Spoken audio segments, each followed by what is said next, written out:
Queridos, a paz do Senhor Jesus, nós aqui estamos para mais uma aula, terminando a disciplina de História de Israel, fechando com um assunto que é pertinente à história de Israel, bem como importante para nós analisarmos todo o processo do Holocausto que aconteceu do povo judeu.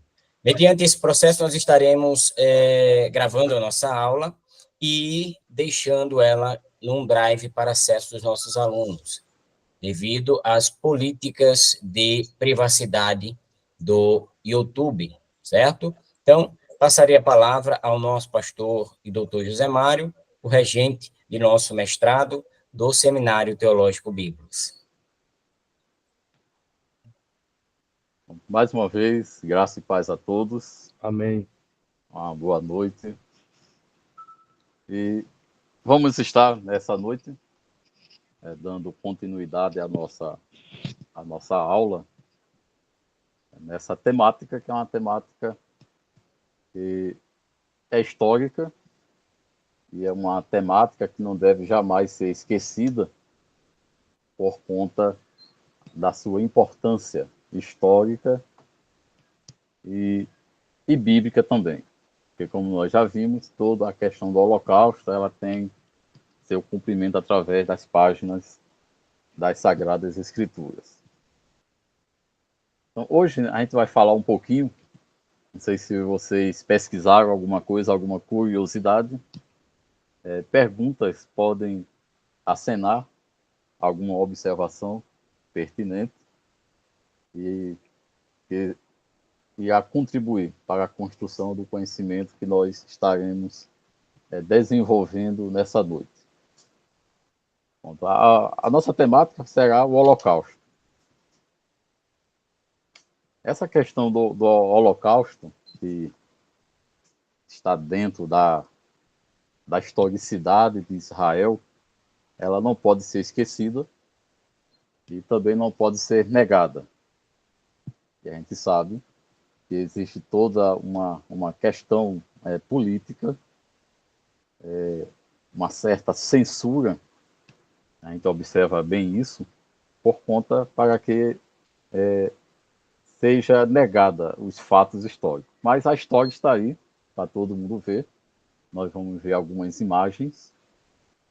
São algumas imagens fortes, não vou colocar todas aqui, por questão de espaço e tempo, mas existe uma infinidade de imagens que vai mostrar, sim, essa questão histórica de Israel. Então vamos para a definição. O que é o Holocausto?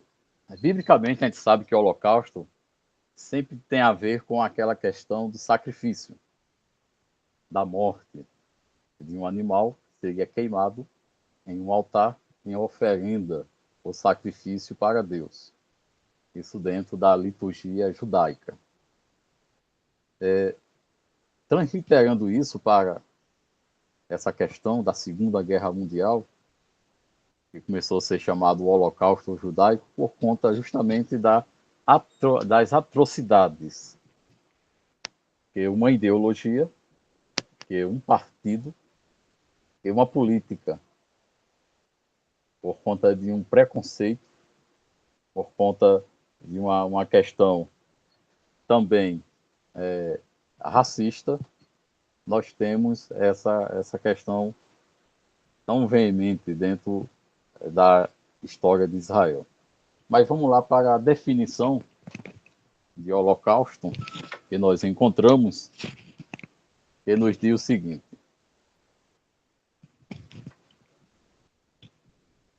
o Holocausto foi o período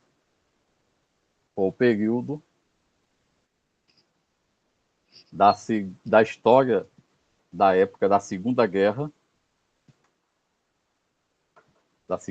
Mundial, que envolve ali o ano de 1939 até 1945.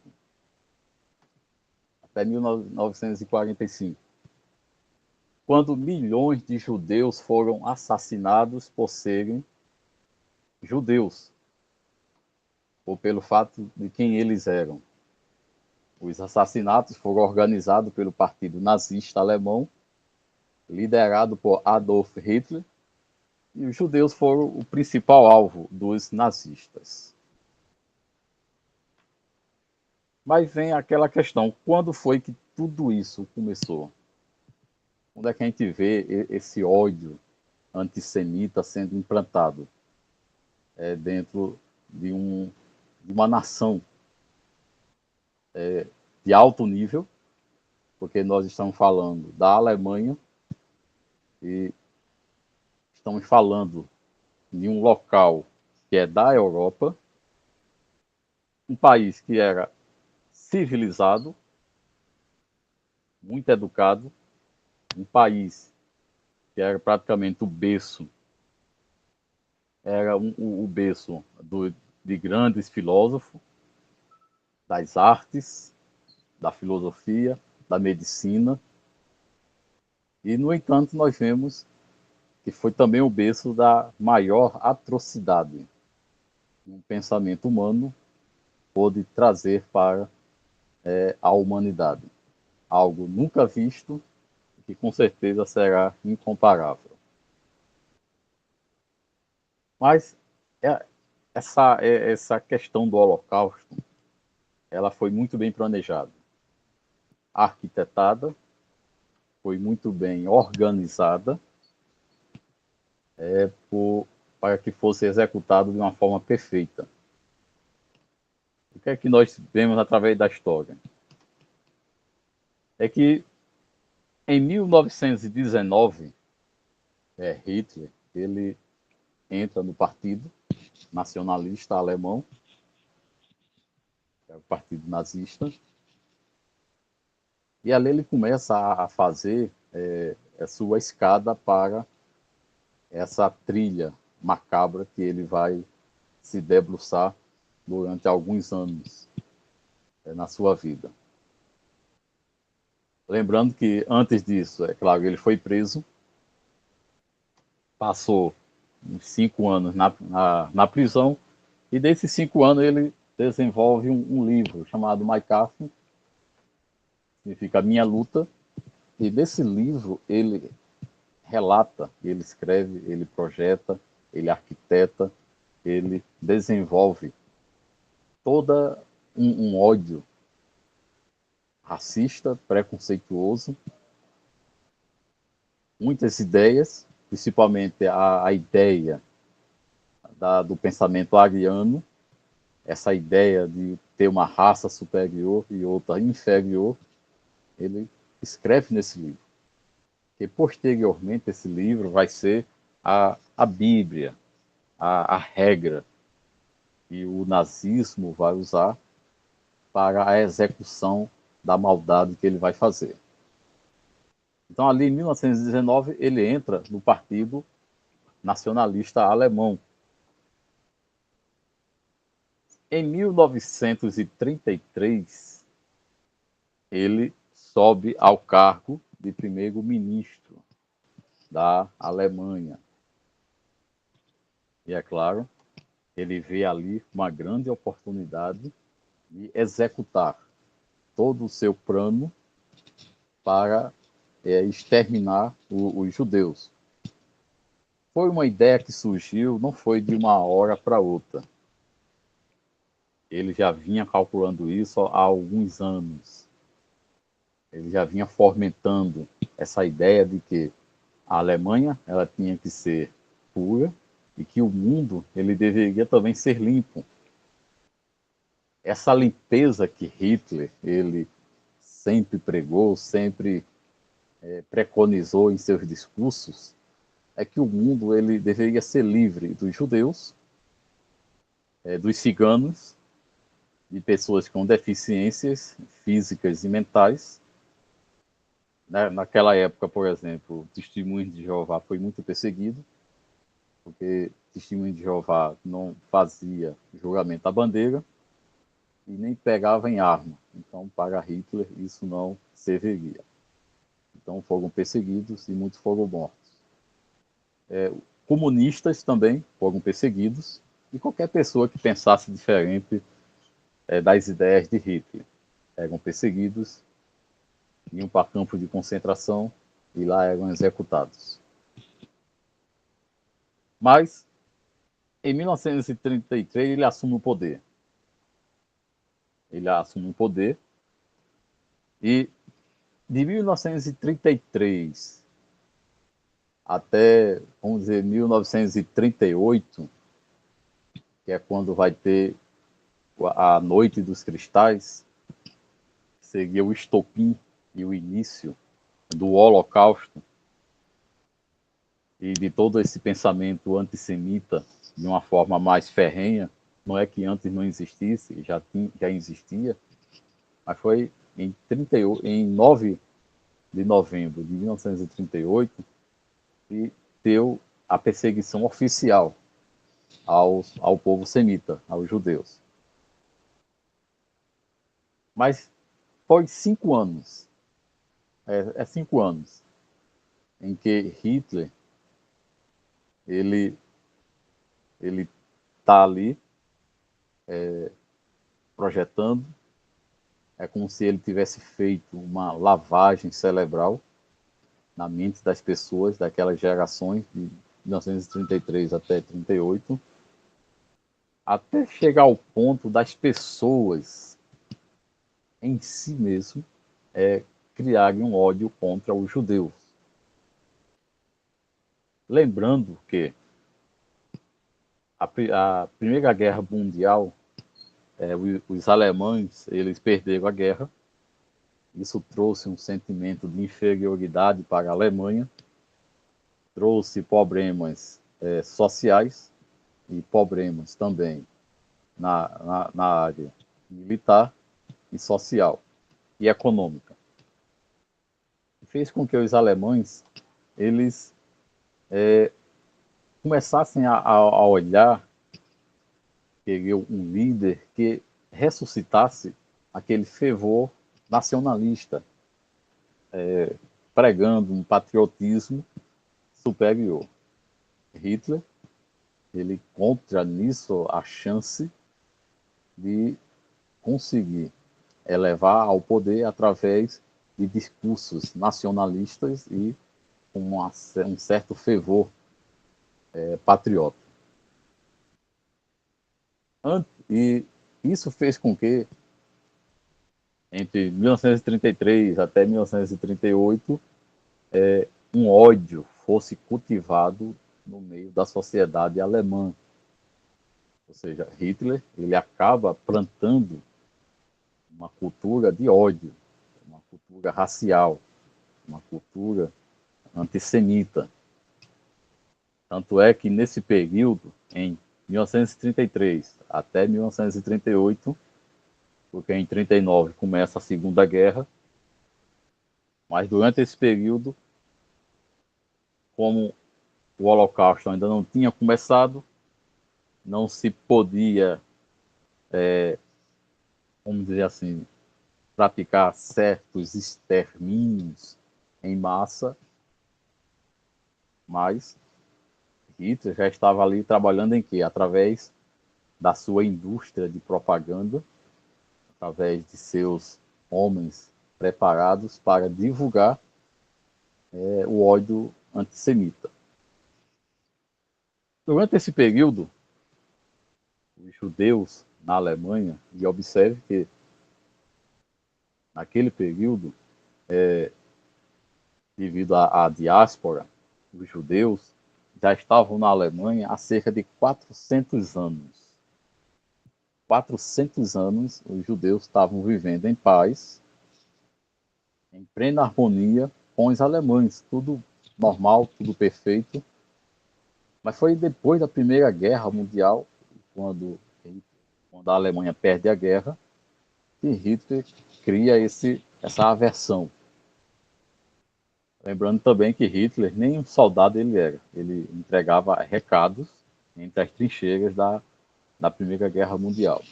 E talvez isso tenha frustrado ele. Mas o que foi que Hitler começou a fazer, junto com o nazismo? De uma forma bem estruturada e bem organizada. Fazer proibições aos judeus. Então os judeus começaram a ser proibidos de tudo. Proibidos de entrar em restaurantes, eram proibidos de participar de consultas, eram proibidos através de privações sociais também.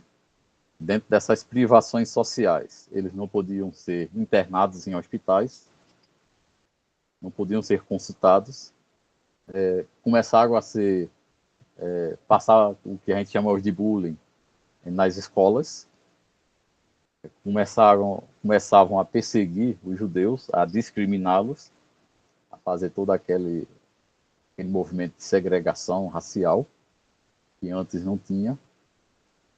Dentro das fábricas, das empresas, judeus começaram a ser humilhados, tiveram seus salários tirados, rebaixados, funções foram tiradas pelo fato de serem judeus, e começou toda uma perseguição aos judeus.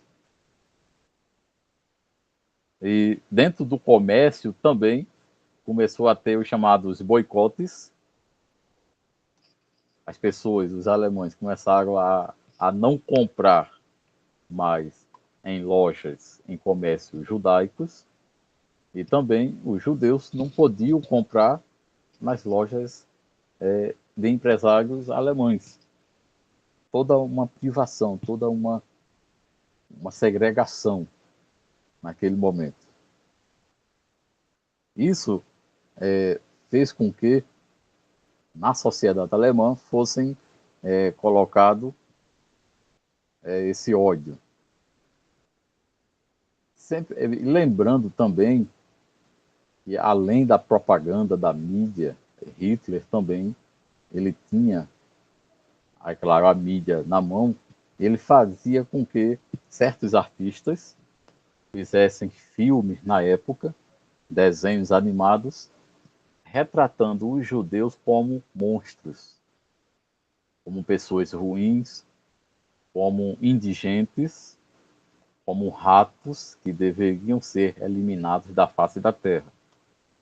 Então, as pessoas começaram a incutir isso em suas mentes, em seus princípios, e faziam com que eles começassem a odiar os judeus. Crianças, por exemplo, viam desenhos, e nesses desenhos animados, judeus eram tidos como demônios, seres satânicos, e assim por diante. Dentro dessa cultura de ódio, Hitler, ele pega tem uma ideia de separação. Começa-se a fazer os chamados guetos. Os guetos. Um dos principais guetos seria o gueto de Varsóvia, ali na Polônia.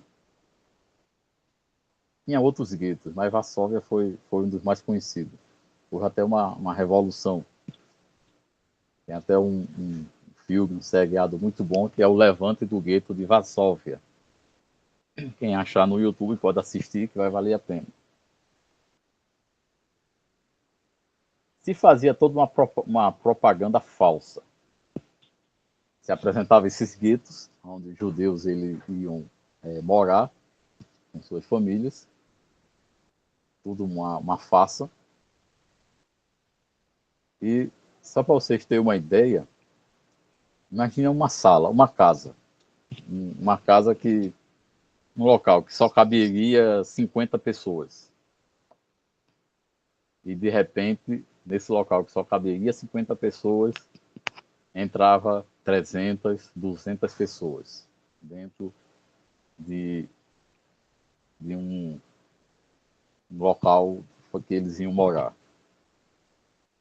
Existiam casas, por exemplo, nos guetos, em que, digamos assim, 20 famílias moravam dentro de uma casa.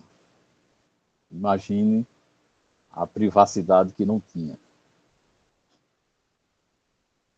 Então era bem complicado, e isso tudo eram os guetos que o nazismo estava organizando para segregar os judeus, né, da sociedade alemã. Uma outra questão que levou à execução do Holocausto vai ser justamente a culpabilidade que Hitler e o Partido Nazista começou a colocar na cabeça das pessoas que tudo era culpa dos judeus.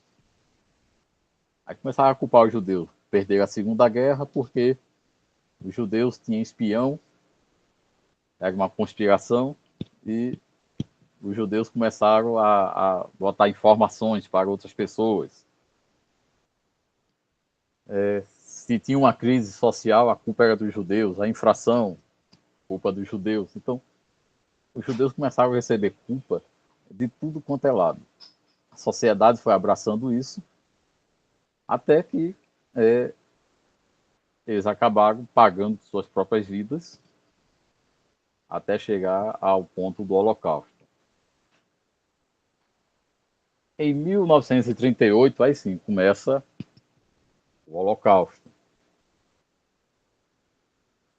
E essa matança dos judeus vai começar em 1938 e vai até 1945.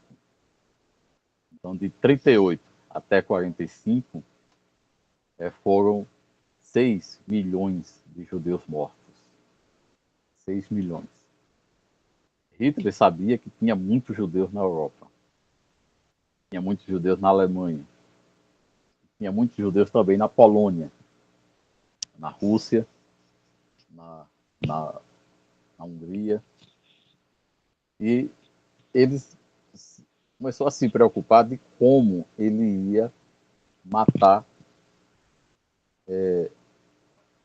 chegar a uma limpeza na Europa dos judeus. Até que entra na guerra, entra na questão do Holocausto, a elite da Alemanha. Mesmo que eles digam que não sabiam o que acontecia nos campos de concentração, mas a elite da Alemanha, a indústria, sabiam.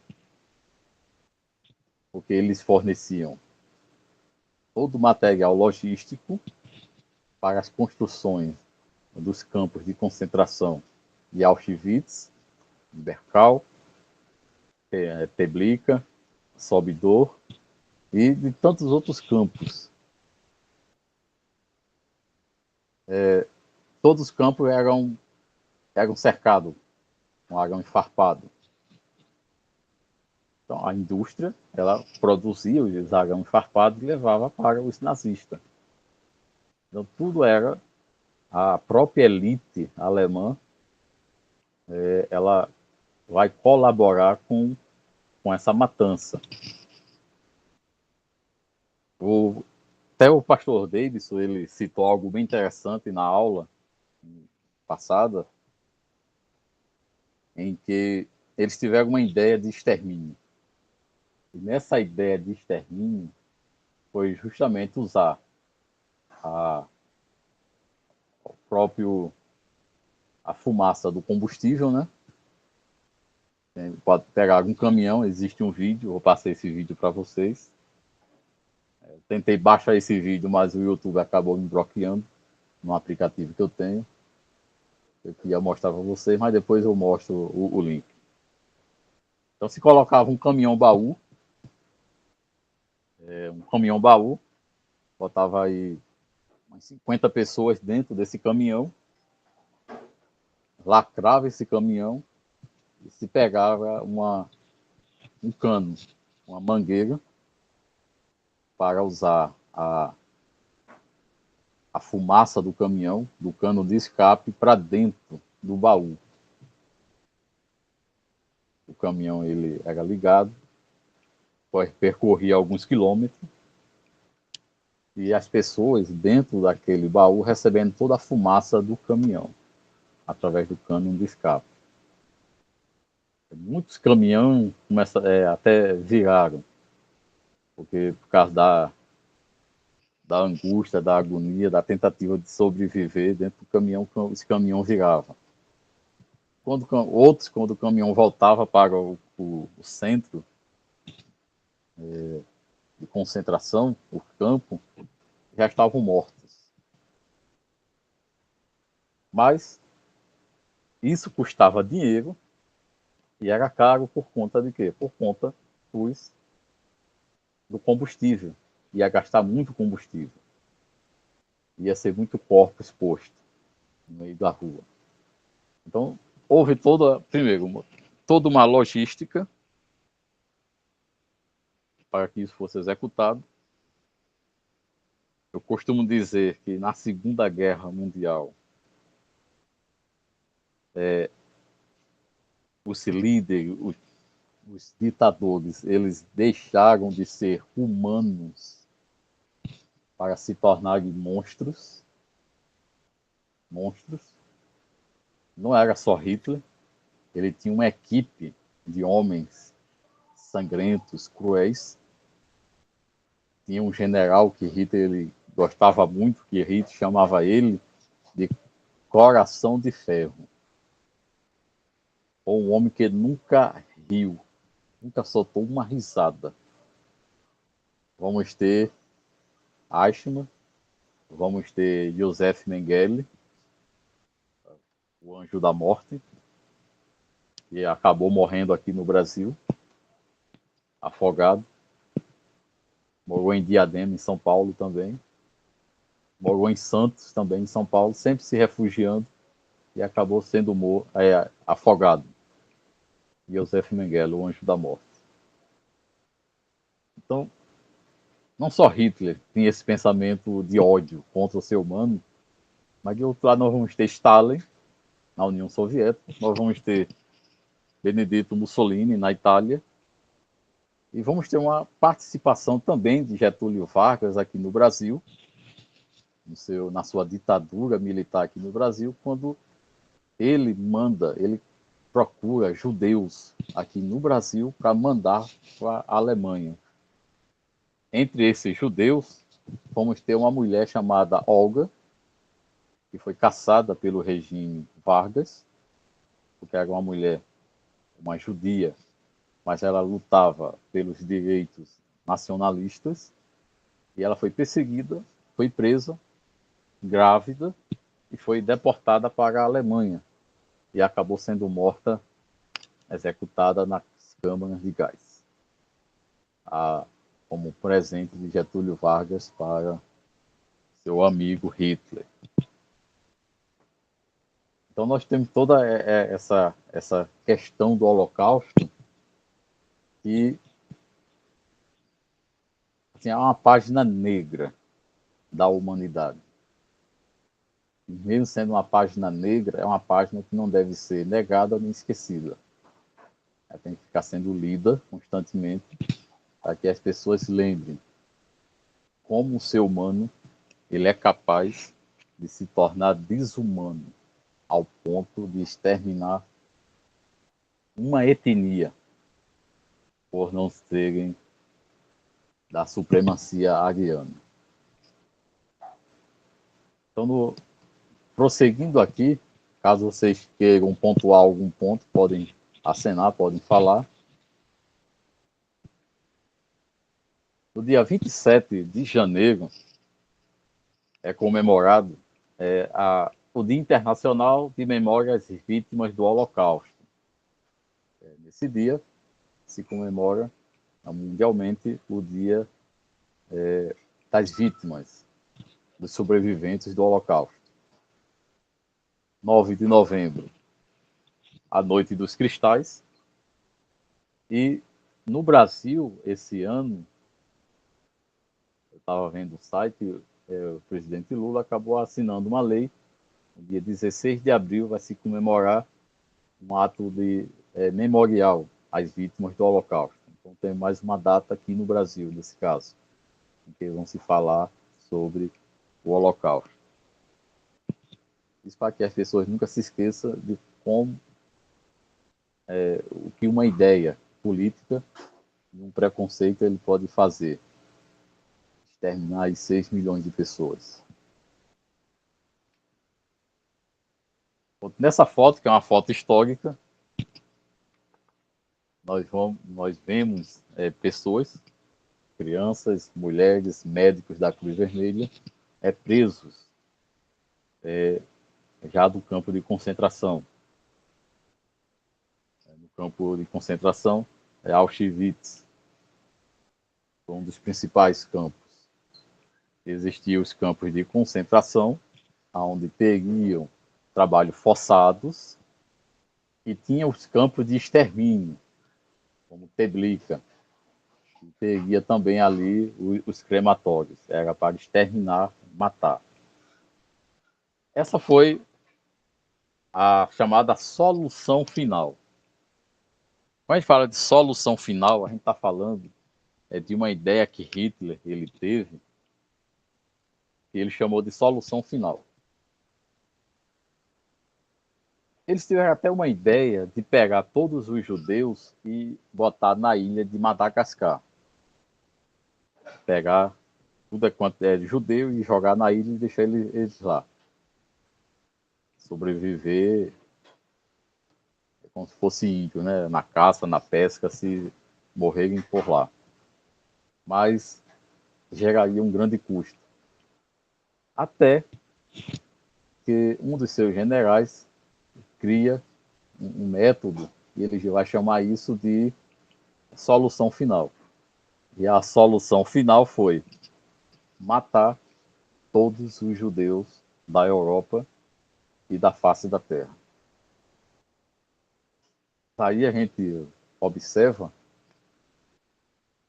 a gente volta para as páginas da Bíblia, a gente vai observar que esse sentimento antissemita, ele não nasce na Alemanha. Nós vamos ver esse sentimento antissemita, essa raiva dos judeus, desde a antiguidade. Quando os judeus estavam no Egito, o faraó que não conhecia José perseguiu, como a gente sabe da história. Vamos ter as lutas dos judeus contra os filisteus, tantos reinos. Vamos ter o cativeiro babilônico, vamos ter o cativeiro assírio, vamos ter dentro do período interbíblico os generais de Alexandre o Grande, Epifânio, Antíoco Epifânio perseguindo os judeus.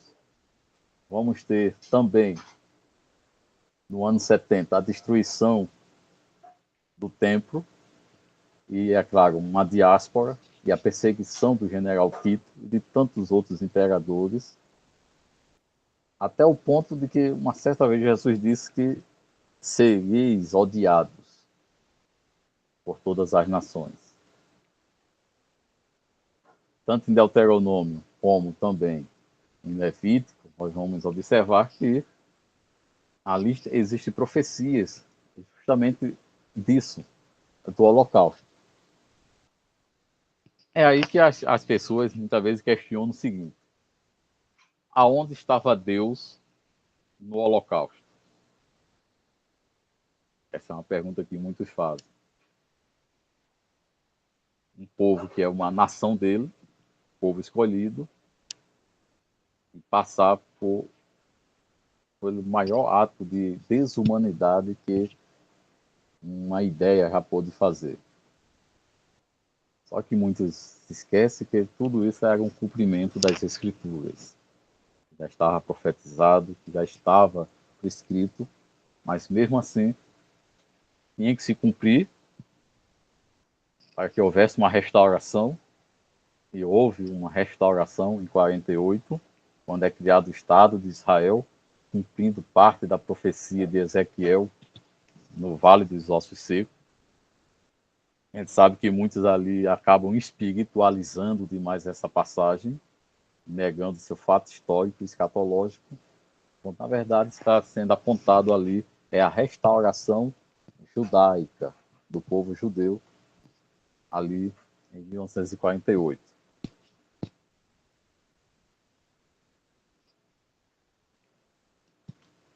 Então, aqui nós temos nessa imagem a entrada de Auschwitz. Só que aqui está se tratando, como vocês estão observando, no dia 27 de janeiro de 1945, soldados soviéticos entram no campo de concentração no sul da Polônia. Eles encontram sobreviventes torturados e extremamente fracos. Quando os soviéticos invadem a Alemanha, já no final da Segunda Guerra, para invadir a Alemanha, eles encontram as piores cenas que um ser humano poderia encontrar em relação ao seu trato com o outro. Aqueles que podiam andar, os soldados, eles, é claro, ajudaram. Porque não tinha tempo também para ser tudo muito rápido. Mas só que tinha pessoas que estavam totalmente desfalecidas de doenças e de fome. Não aguentavam mais nada. Só esperar a hora da morte. Isso porque em Auschwitz tinha Josef Mengele, que era um médico geneticista, um cientista, e Mengele, ele dizia que estava ajudando a ciência, a evolução da ciência, e que estava ali para evoluir a medicina. É claro que não teve revolução nenhuma, que não, isso é inimaginável. Não se estuda a medicina torturando um outro ser humano. Mas Mengele, ele fazia vários experimentos. Ele torturava gêmeos para ver se o outro gêmeo ia sentir. Ele não podia ver um casal de gêmeos que já ficava entusiasmado para levar para o laboratório. E lá ele dessecava um para ver se o outro sentia. Mengele, ele fazia operações sem anestesia para ver até que ponto a dor do ser humano chegava. Só para vocês terem uma ideia. Mengele, ele fazia com que um grupo de pessoas só bebesse água, para ver quanto tempo o corpo humano ia sobreviver só tomando água. Pegava outro grupo e não bebia água e nem comia, para ver quanto tempo o corpo humano ficava sem comer e sem beber. E nessa visão cientista de Mengele, muitos morreram de sede, milhões morreram de sede e outros de fome. Tudo em nome da ciência, segundo ele.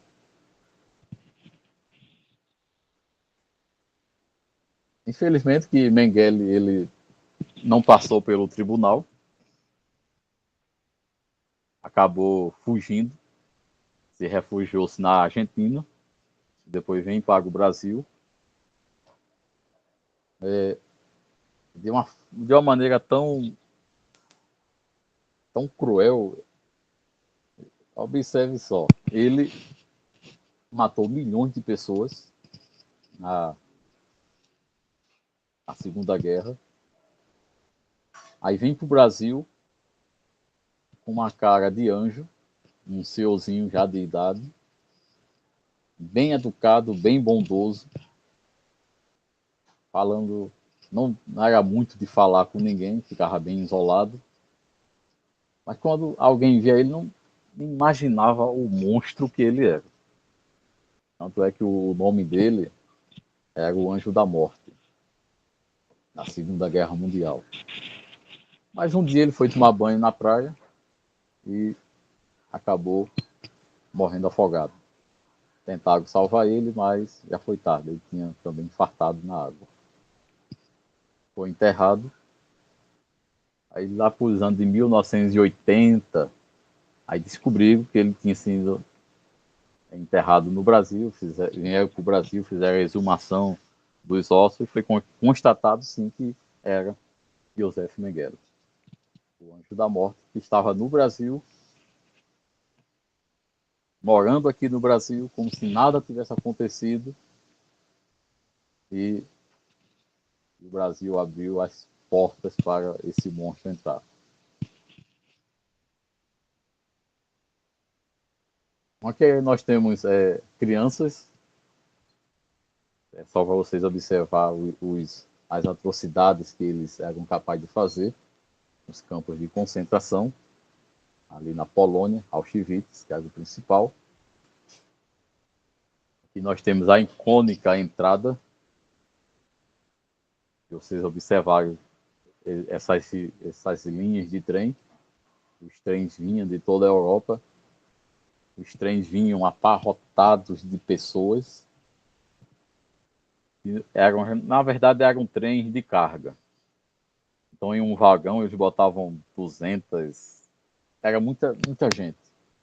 Era tanta gente dentro de um vagão que se você levantasse o braço, não podia baixar mais o braço.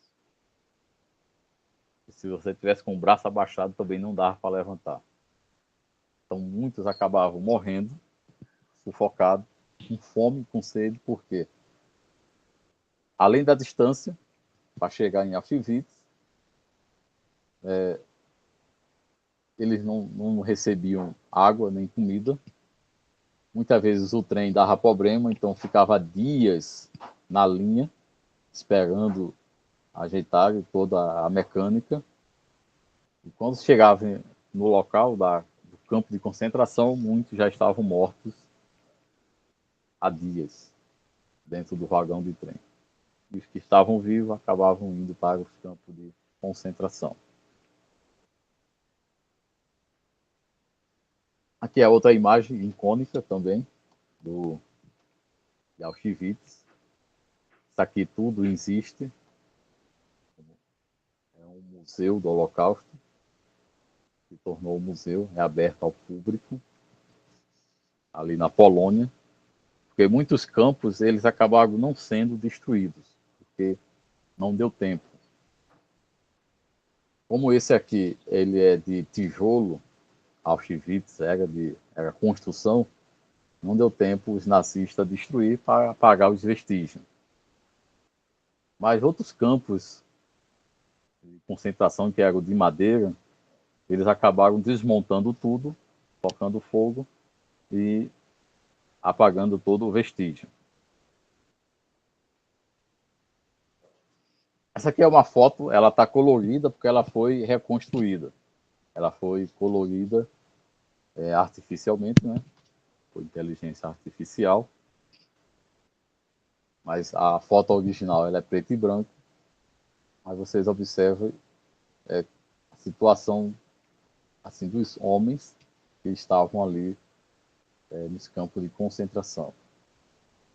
Tudo isso por uma ideia, na verdade, por conta de um pensamento racista e antissemita, sem nenhum apego ao ser humano, sem nenhum amor à vida do próximo. Aqui é uma outra foto de como a fome ela deformava o ser humano, fraquezas com doenças, principalmente uma doença chamada tifo, que era muito decorrente dentro dos campos de concentração, e piolhos eram em larga escala, porque não tomavam banho, não tinha nenhum tratamento, não tinha nada higiênico. Então era totalmente desumano as condições que tinham ali nos campos de concentração. Essa aqui é outra foto também que foi restaurada através de trabalhos forçados.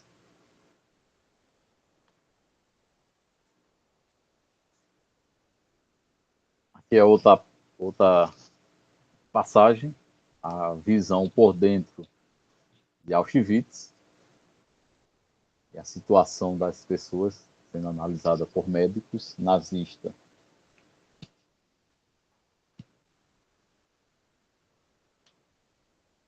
Aqui é o campo de Treblinka, através de uma ferrovia.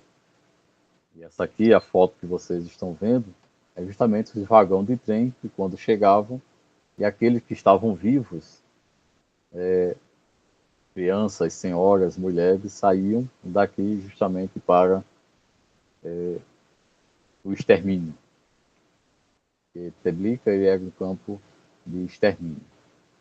Quem vinha para cá era para ser morto. Quem ia para Auschwitz ia para os campos de concentração. Mas realmente em Treblinka era execução. Iam ser assassinados em massa.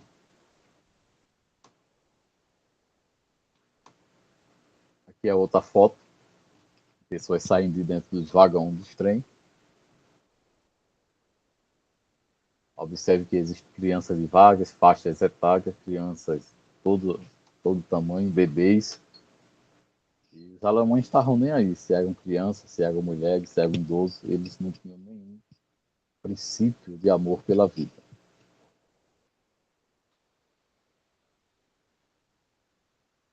Aqui é como eles dormiam nos campos de concentração.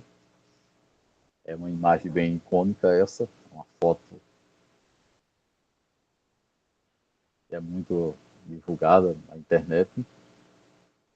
É assim que eles dormiam. Aqui nesse texto, observe que é algo bem interessante. Trabalhadores escravizados em seus leitos no campo de concentração após a libertação em abril de 45. Nessa foto está Eliel Wiesel, futuro vencedor do Nobel da Paz. Seria o 7º a partir da esquerda, na segunda fileira de beliche junto à viga de madeira. Então vamos identificar ele. A segunda fileira é essa, da esquerda, contando da esquerda para a direita. Aí nós temos 1, 2, 3, 4, 5, 6, 7. Esse personagem aqui é esse sobrevivente. Ele ganhou o prêmio Nobel, ele se torna um escritor, ele escreve 57 livros sobre os campos de concentração. O que ele viu, o que ele ouviu, ele escreve em livros, são verdadeiros documentos históricos, relatando histórias de amigos, de vítimas, de famílias ali dentro do Holocausto. Ele vai falecer em 2016, não muito recente, né? Morre em 2016, esse grande sobrevivente do Holocausto. Aqui é aquela foto preto e colorida que eu falei para vocês. Aqui são as condições desumanas que a gente observa no campo de concentração. E aqui os corpos das pessoas que eram expostos nas ruas. Então é algo bem cruel, algo bem desumano da parte de um partido que tinha uma ideologia política e que tinha uma ideia de raça superior, que seria a raça ariana. Ele dizia ser a raça perfeita para dominar o mundo. E que o terceiro Reich deveria ser através da raça ariana. O terceiro Reich seria aí 1000 anos de domínio sobre a Terra com os nazistas, através da raça ariana. Só voltando um pouco, Mengele também, em seus experimentos, ele queria trazer um aperfeiçoamento para o corpo humano, através de experiência genética. Ele queria que o ser humano nascesse de olhos verdes ou olhos azuis, que tivesse a pele branca e os cabelos fossem loiros. Seria aí uma marca característica dos povos arianos. Tinha toda essa ideia absurda que ele fazia em nome da ciência.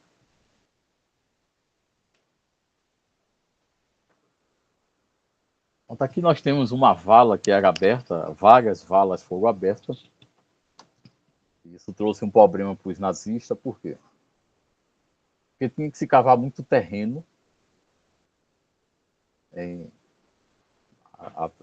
nas florestas, em campos de concentração, para enterrar milhares de corpos. Isso geraria um problema futuro, por quê? Porque os corpos ficariam enterrados e poderiam ser encontrados a qualquer momento, com o final da guerra. Algum judeu, alguém poderia denunciar e mostrar o local das valas onde estaria ali os corpos. E teria a comprovação do genocídio nazista. Tanto é que quando tem a batalha Stalingrado, Hitler ele percebe que a guerra já está perdida e a União Soviética, os soviéticos estão avançando a Berlim. Então Hitler, junto com a SS e os simpatizantes, eles começam a queimar os campos de concentração, a desmontar, a explodir os campos. Não explodiram todos, que não deu tempo. E tiveram a preocupação de ir nessas covas, retirar os corpos que já estavam em decomposição, centenas e centenas, botar combustível e tocar com o lança-chamas para reduzir os corpos a cinzas. Então, até isso tiveram essa preocupação. Então, algo terrível, com certeza não deve ser esquecido.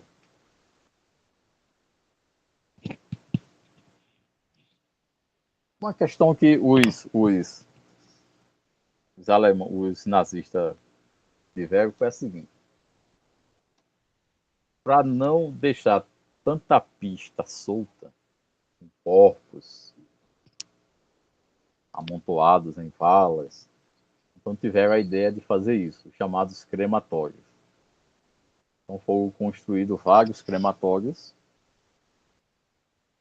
para que corpos fossem queimados aqui no crematório, reduzido a cinzas, ou grande parte ficariam pouquíssimos ossos, e ficaria mais fácil de encobrir as provas desse crime.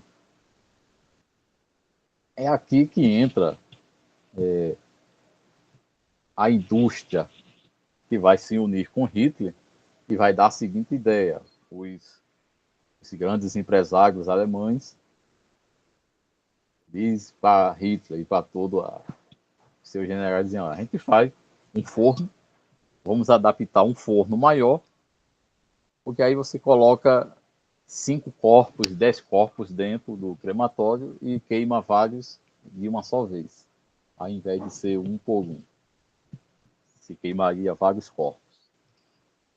Então a indústria alemã, a elite alemã, começou também a ajudar os nazistas. Como eu falei no início, lembre-se que a gente está falando da Alemanha, um país que o nível de educação dos mais altos da Europa, berço de grandes artistas, de grandes filósofos, de grandes teólogos também. Lembre-se que na Reforma Protestante foi lá que saiu Martinho Lutero e outros reformadores. Então, a gente menos espera, acontece pensamento tão anti-humano, nascendo de uma nação que era para ser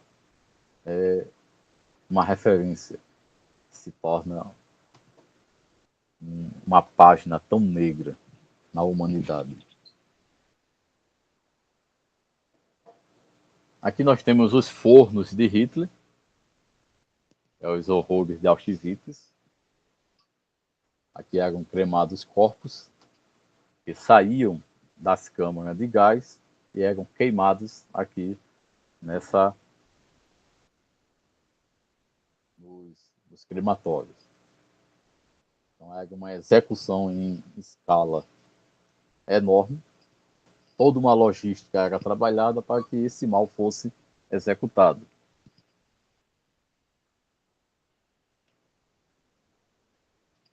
Aqui é um exemplo de mais um forno original,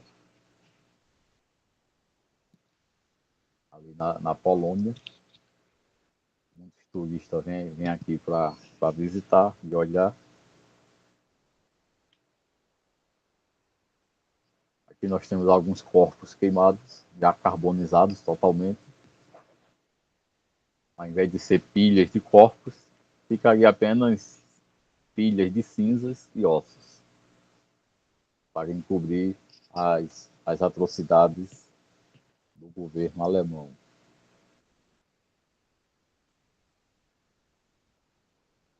Aqui nós temos um outro exemplo, também em Auschwitz, dos fornos, dos crematórios, que eram feitos na Alemanha.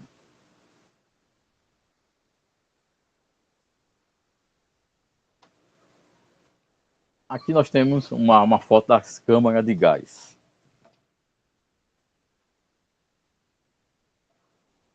Quando os nazistas começaram a executar os judeus com fuzilamento, eles perceberam que ia ter um gasto muito grande, por conta da munição, que também era cara. Então eles tiveram uma ideia de pegar banheiros e transformar esses banheiros em câmara de gás. Aqui nós temos um exemplo de uma câmara de gás, onde dezenas de pessoas entravam dentro dessas câmaras. Foi tudo bem arquitetado, projetado. Engenheiros participaram dessa construção para fazer a encanação do gás, para fazer a entrada do gás, as portas do fundo. Então, era tudo bem pensado, bem planejado. Tanto é que a gente vê nisso uma verdadeira arquitetura do mal, uma verdadeira arquitetura da destruição, através dessas questões que a gente está observando aqui. Lembre-se que a gente está falando dos judeus, povo de Deus, o Israel de hoje, que passou por tudo isso para que tivesse a história que hoje tem, a identidade que eles têm, a historicidade que eles possuem e o espírito tão nacionalista que os judeus hoje ele têm. Mas passaram por todo esse momento de dor para que se cumprisse também a Torá sagrada. Então, as câmaras de gás, essa aqui é uma foto do caminho para as câmaras de gás, crianças, mulheres, homens, eles recebiam o chamado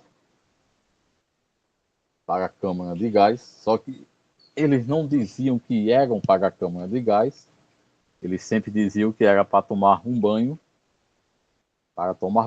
até porque era um banheiro. Na porta, eles ficavam todos nus, tiravam a roupa deles, mulheres, crianças, tudo nus, e recebiam uma toalha e um sabonete. Então a ideia era, se eles estão vendo na mão deles uma toalha e um sabonete, a ideia é que eles iam entrar no banheiro público, coletivo, e iriam tomar um banho. Já faziam meses que não tomavam banho. Então eles entravam, muitos entravam até rindo, porque iam tomar um banho, pensavam que era um banho. Então, eles colocavam um número exorbitante de pessoas dentro dessas câmaras. E no lugar da água, não saía água, saía gás, saía um veneno que era usado para matar ratos e para matar pestes de plantação. Era um pesticida, na verdade. Porque uma certa vez, Hitler ele falou que praga a gente mata com veneno, se referindo-se aos judeus. As pessoas iam, entravam dentro desses locais, não saía água, porém saía uma fumaça, e essa fumaça era o gás, e esse gás matava em 20 minutos. Tinha uma eficiência muito grande. Até porque a própria indústria desse gás modificou o gás, o veneno, para matar mais rápido, para que fizesse mais efeito no ser humano. Então houve toda uma cooperação de toda a elite alemã. Não foi só os nazistas. Os nazistas não iam fazer sozinhos. Tinha que ter engenheiros, cientistas, a indústria, todo um conjunto para eliminar os judeus da face da terra. Aqui nós temos um exemplo, né, do gás que era usado, o Zinklon B. Esse era o veneno usado, botado dentro das câmaras de gás, para que houvesse a matança em massa dos judeus. Aqui nós temos um exemplo, uma maquete que mostra mais ou menos como era essa situação. Observe essa imagem. Olhem para ela, para vocês verem o tamanho da sagacidade que os nazistas tinham. Dúvidas? Alguém quer comentar alguma coisa? Algum ponto para pontuar?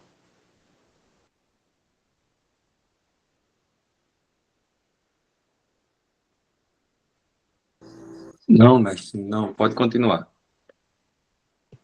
Também. Então, observe essa imagem.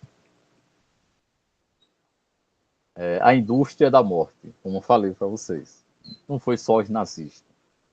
Toda a elite da Alemanha estava trabalhando para exterminar os judeus.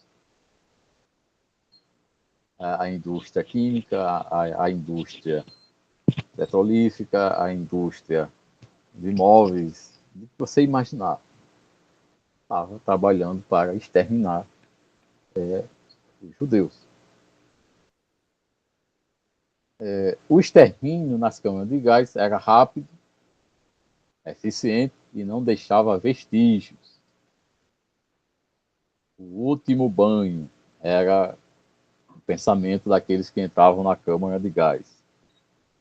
Idosos, crianças, pessoas doentes ou com limitações físicas não serviam para o trabalho nos campos de concentração e eram encaminhados para a execução. A fim de evitar o pânico, os soldados e médicos diziam aos prisioneiros que eles passariam por um banho, receberiam roupas limpas para se ajuntar com amigos e familiares. Então, aí vocês observam como era desumano essa concepção nazista. Observando aqui a imagem, o que é que nós temos? Seguiam a entrada, eles todos nus, recebiam suas toalhas, sabonete, então eles entravam, a porta era fechada, e alguém aqui do lado de fora preparava todo o ambiente químico, ele de entrar pelos canos de escapamento por dentro e por cima. Isso aqui, a fumaça começava a descer e as pessoas morriam em 20 minutos. Isso não foi só uma vez, foi centenas de vezes. Centenas. Aqui no fundo tem uma porta onde os corpos eram tirados. Aqui botavam em cima de uma carroça para serem jogados ou dentro de valas e é claro, dentro também dos crematórios. No vídeo que eu vou tentar mostrar para vocês, que é um vídeo bem curto, mas bem forte, a gente vê centenas de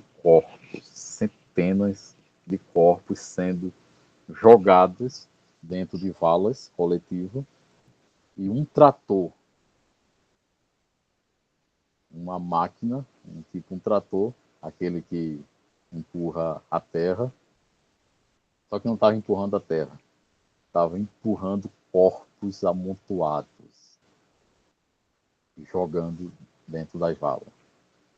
Então é algo inimaginável e que um dia a humanidade passaria por algo tão cruel e deixaria uma página tão negra no seu passado.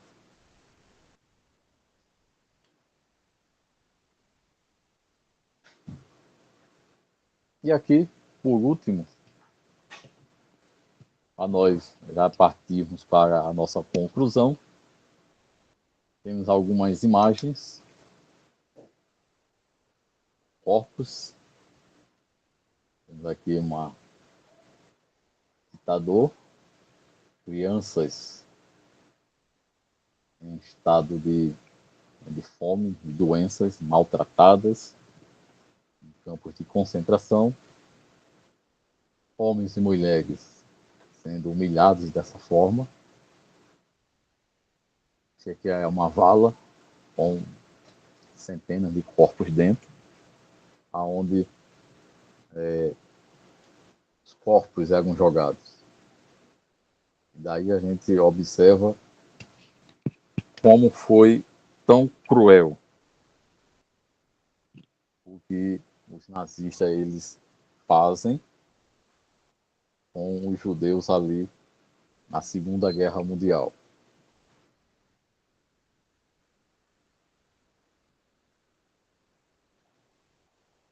Bom, para nós concluirmos,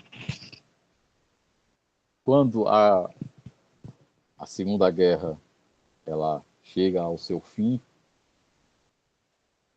em 1945, a União Soviética invade os campos de concentração, liberta os prisioneiros. Muitos nazistas eles acabam se disfarçando de judeus, vestindo roupas judaicas para tentar se livrar, e acabaram sendo denunciados e mortos pelos próprios soldados soviéticos. Muitos nazistas e generais fugiram para a América do Sul. Entre esses países da América, nós temos a Argentina, que era o maior berço de refúgio dos nazistas. Vamos ter o Uruguai, o Paraguai, Venezuela. Vamos ter um caminho que vai pegar da Hungria para a Itália, também era um refúgio dos nazistas. Muitos acabam pegando aqui no Brasil, através de passaporte falso, documentos falsos. Outros nem mudavam o documento, entrava com os nomes originais dentro do Brasil e viviam normais. Outros fugiram. O caso de Mengele acabou sendo morto, afogado, morreu afogado. A polícia secreta de Israel, o serviço secreto chamado Mossad, durante a chamada Guerra Fria, logo após o final da guerra, começou a caçar os nazistas, surgiu os chamados caçadores nazistas, só que o mundo não estava preocupado em caçar nazista, estava nem aí porque eles fizeram, porque o mundo estava preocupado com a polarização política entre a União Soviética e os Estados Unidos. A chamada corrida armamentista que desencadeou a chamada Guerra Fria. E dessa corrida se ia se tirar qual era o país mais poderoso do mundo. A União Soviética ou os Estados Unidos. Então o mundo não tinha tempo para estar caçando o nazista. Enquanto o mundo não estava preocupado com essas atrocidades, surge uma organização chamada Odessa, ali no Uruguai, Paraguai, e essa organização Odessa, ela queria agora restaurar o Quarto Reich, que seria a restauração das ideias nazistas. Esse Quarto Reich seria instalado aqui na América do Sul. E o Brasil seria um dos berços do Quarto Reich, junto com a Argentina, Uruguai, Paraguai, Colômbia, porque era uma organização que dava passaporte, deu muito refúgio a muitos nazistas, escondeu muitos nazistas, existem documentos, existe padres também envolvidos que ajudaram os nazistas a se refugiar, como também houve padres católicos que salvou muitos judeus e que acabaram sendo expostos e mortos também pelo nazismo, mas conseguiu salvar muitos, enquanto que outros também salvou muitos nazistas. Vamos ter a morte de Hitler, que foi morto, se suicidou-se. Ele viu que a guerra estava sendo perdida. Ele se casa com Eva Braun, a sua companheira. Ele se casa e depois, além de tomar veneno, ele atira, com certeza, na companheira dele, ficou deitada no sofá, e ele dá um tiro na cabeça. Existem controvérsias sobre essa questão, se ele morreu mesmo na Alemanha ou não. Para falar a verdade para vocês, às vezes eu fico até em dúvida em relação a isso. Porque a gente vê tantos generais de baixo escalão que conseguiu fugir pela chamada Rota dos Ratos para aqui, para a América do Sul, para se refugiar. E por que Hitler ele não fugiu também? Ele resolveu ficar escondido em um bunker e se matar. Aí tem essa questão. Ou ele tinha um sentimento muito nacionalista, era um líder nato, uma grande oratória, porém usou tudo isso para a maldade. Existem aí inúmeras teorias. Se a gente fosse falar, desencadearia aí horas de palavras. Quando termina a guerra, vai acontecer a restauração de Israel, que é justamente a instauração do Estado de Israel em 1948, quando, é claro, movimentos sionistas eles se reúnem e estabelecem o retorno judaico para a nação de Israel. Mais uma vez a gente vê a mão de Deus estendida. A gente vai ver uma nação que foi dispersa no ano 70 pelo general Tito, a maior diáspora, quase 2.000 anos, os judeus habitando na Península Ibérica, Espanha e Portugal, recebendo o nome de sefaraditas, outros recebendo os nomes de Mizraim, e outros os Arkenazes, que eram judeus europeus habitando na Europa. E acontece o movimento sionista e eles retornam, constituem uma nação, a nação de Israel, o Estado de Israel. E um fato interessante é que em 1948, 1947, se tratava-se da construção de dois estados, um estado palestino e um estado judaico. Porém, os palestinos, pegando ali a parte da Síria, faixa de Gaza, eles não queriam o reconhecimento de um estado judaico, eles só queriam um estado palestino. Então, a ONU reconhece o Estado de Israel como nação.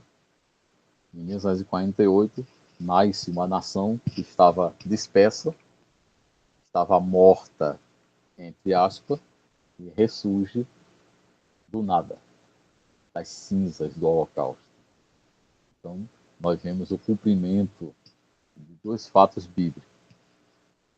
Da figueira que floresceu, Jesus dizendo essa profecia, e vamos ver também a profecia de Ezequiel 31, do Vale dos Ossos Secos, Ezequiel 38, quando ossos se juntam, procurando cada osso o seu lugar, se forma um grande exército, ali é a nação de Israel, Israel nascendo como povo, como nação, até os dias de hoje. Sendo assim, Israel hoje por incrível que pareça, o lugar mais seguro para se morar é um local que é bem acolhedor, o maior índice de faculdade de pessoas formadas é em Israel, quase 95% dos jovens eles já estão na faculdade, em centros acadêmicos. Então, é a nação que tem um dos maiores BIPs financeiros e econômicos do mundo, um país pequeno, mas com uma grandeza muito grande. Então, isso é o Israel de hoje, essa nação que floresce, essa nação que nasceu, que foi reconhecida entre as nações. Toda a União Europeia reconhece o Estado judaico. Infelizmente, hoje nós temos essa guerra com a Palestina, que é a antiga Síria. Todo esse movimento antissemita que ainda continua. Existe um problema atual hoje, que é justamente essa questão do neonazismo. Muitos grupos no Brasil, assim, de pessoas, de jovens, que não têm o que fazer, sabe nem o que é nazismo, e fica se declarando que é neonazista. No Brasil, não é tanto um problema. O problema maior é esses grupos neonazistas estarem se formando na Europa. Lembre-se que foi na Europa, todas essas atrocidades aqui nasceu. Foi na Europa que Adolf Hitler ele planta a ideia do nazismo. E hoje nós temos muitos grupos neonazistas se levantando. Aos poucos eles estão se levantando. Então isso é um problema. Isso é perigoso para para o mundo. É por isso que, embora seja um assunto bem triste de se falar, mas se torna necessário para que isso não se repita de novo, para que esse mal ele não seja ressuscitado. E essas gerações elas vejam e percebam o quanto uma ideia racista pode fazer, aniquilando só de judeus, né, 6 milhões, mas em toda a guerra mundial foram cerca de 80 milhões de pessoas mortas. Questões de cor, questões de raça, questões políticas, partidárias e por questões culturais. Tanto é que a Segunda Guerra é chamada a Segunda Grande Guerra. Às vezes eu fico imaginando onde é que as pessoas estavam com a cabeça nesse ano entre 39 e 45. O mundo estava doido. Eu costumo sempre dizer para os meus meninos, para minha esposa aqui, hoje a gente vive num paraíso. A gente sabe que o mundo não presta, mas só que esse ambiente que a gente vive hoje, comparado com a Segunda Guerra, a gente começa a ver a história do passado, a gente começa a refletir. E o mundo hoje é bom. O pecado é que não presta. A gente sabe disso. Mas o mundo que Deus criou, todo esse cosmo, ele é perfeito. Agora, o que estraga ele são as ideias humanas, as ideias egocêntricas e humanistas e materialistas. Isso destrói o mundo. Então, alguém que fazer as ponderações finais, alguma observação para a gente encerrar, e depois eu quero ler um pequeno trecho que eu escrevi aqui para a nossa meditação, encerrando assim a nossa aula. O pastor Davis quer dizer alguma coisa?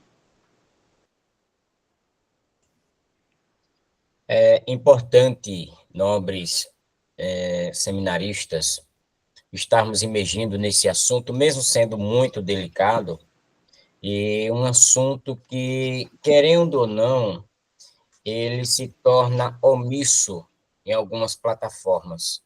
Mas é importante nós trazermos à tona, principalmente a nossa formação de mestrado, porque conta a maior perseguição e a maior chacina, o maior holocausto que a humanidade já praticou, a maior maldade que a humanidade já praticou contra um povo, e isso faz com que realmente Israel tenha uma força hoje de se manter de pé, de se defender em seus princípios e valores, principalmente dentro do contexto religioso.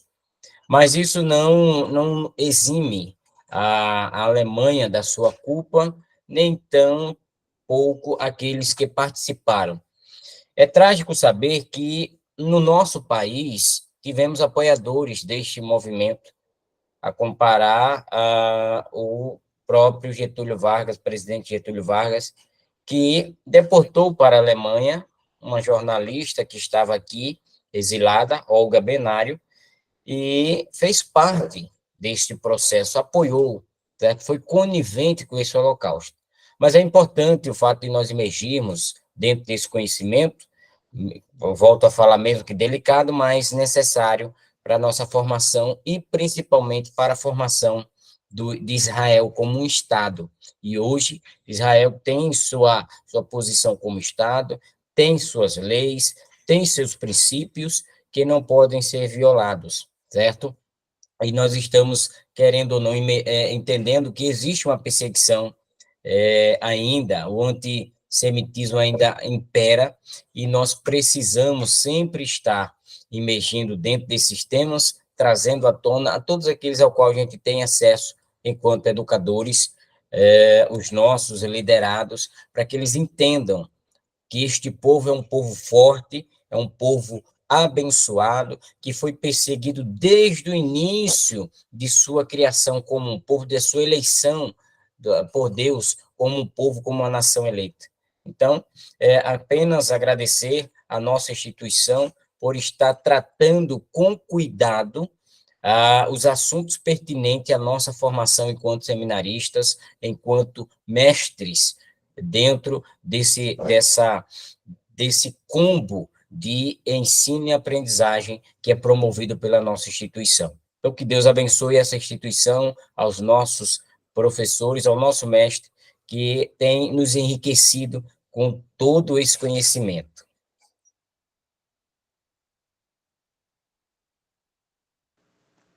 Amém. Mais alguém quer dar suas ponderações finais?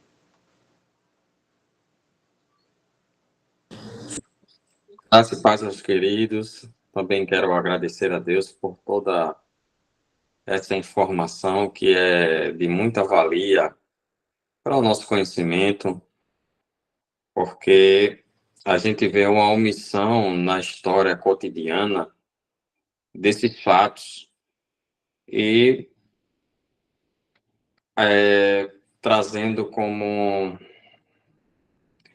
algo que gera controvérsias, gera conflitos, e como o nosso mestre, Dr. Pastor Mário, ele frisou, ainda no Brasil existem os neonazistas, né?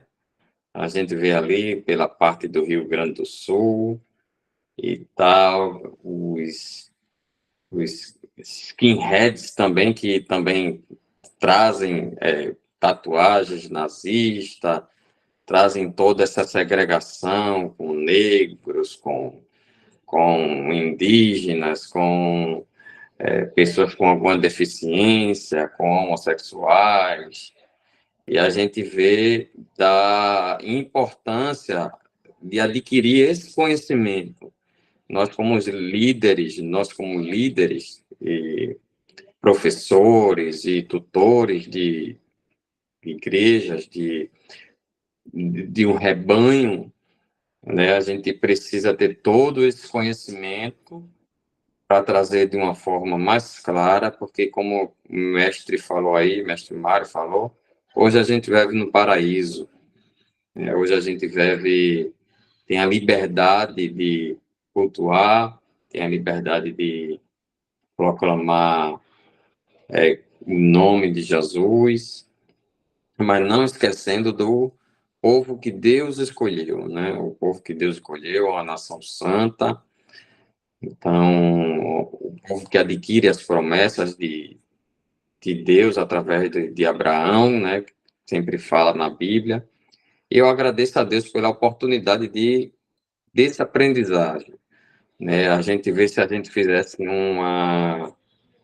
uma imersão maior do que a gente fizesse agora, né? Porque hoje foi uma imersão muito boa. A gente vê esses relatos, essas fotos, esses slides.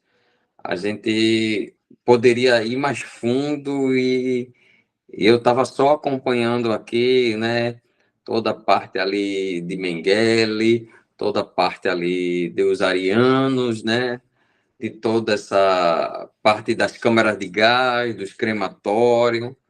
Enquanto o pastor estava falando aqui, eu estava anotando, estava vendo uma coisa ali, outra. Isso é de pura riqueza para o nosso conhecimento. Por isso que eu agradeço a Deus e agradeço a todos os seminaristas e Deus nos abençoe. Graças a Deus. Assim, uma Albanise, alguma dúvida?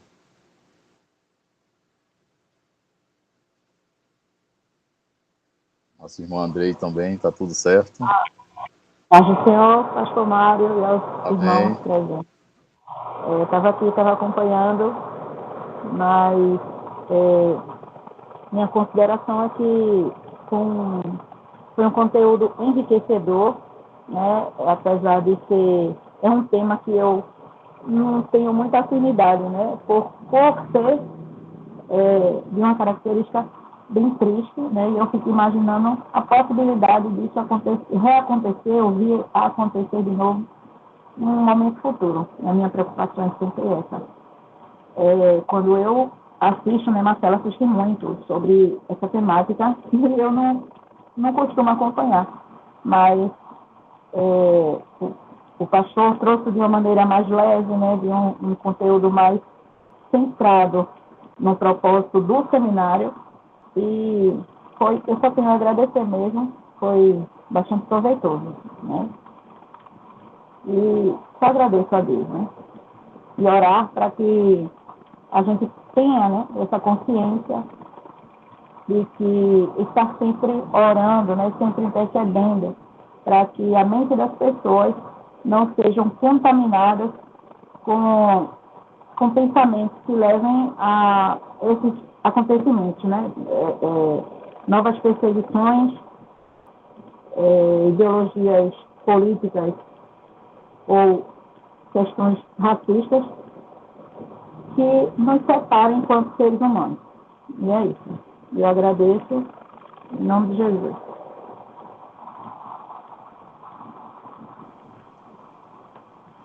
Amém. Essa palavra que a nossa irmã Albanese falou, essa preocupação, né? Para que isso não volte de novo.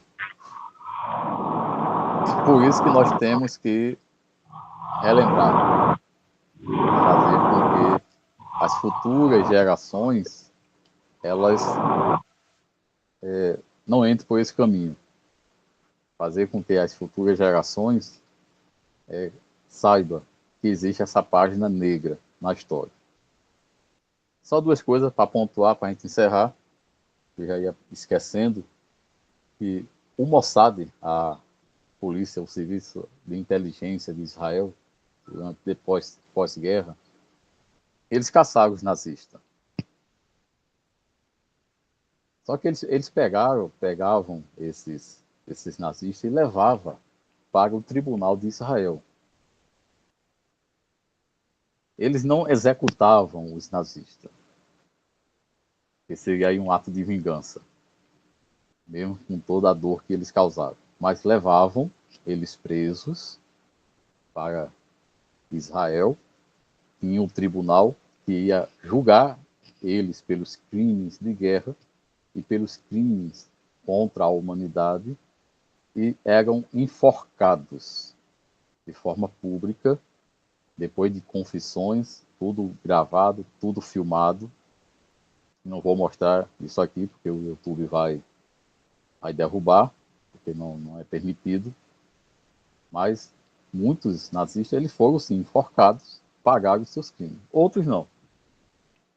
Acabaram vivendo bem, com a consciência, não sei de onde, mas tiveram a consciência até de se casar, de ter filhos, de viverem numa boa, como se não tivessem matado ninguém. Então é isso. Concluindo, agradecendo a Deus por esse momento e a todos vocês por essa construção de conhecimento, eu quero ler aqui um pequeno texto, e isso fique gravado, não só para nós, mas para as futuras gerações, que a gente nunca se esqueça. É que nada no passado foi igual ao Holocausto. E no presente e no futuro, nada poderá ser comparado. O Holocausto não é uma página virada que deve ser esquecida. É uma página viva que deve ser lida, mencionada, relatada para as futuras gerações, para que nunca mais se repita na história da humanidade. Mais uma vez, nós repugnamos e repreendemos, rejeitamos qualquer forma de antissemitismo, qualquer tipo de preconceito, seja ele racial, religioso, homofóbico. A humanidade precisa ser mais tolerante e a intolerância só leva à violência. Que a gente possa, nessas 3 datas, 9 de novembro, saber o que foi a Noite dos Cristais, 27 de janeiro, a libertação de Auschwitz, e aqui no Brasil, dia 16 de abril, um dia de memória às vítimas do Holocausto. Então, que Deus abençoe a todos, forte abraço, e tenha a todos uma boa noite. E na próxima segunda vamos entrar aí a nossa terceira disciplina, que é judaísmo.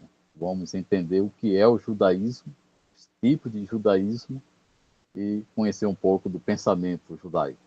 Será a nossa próxima disciplina. Deus abençoe, todos na paz de Deus, e tenham uma ótima noite, e até a próxima semana. Senhor a todos.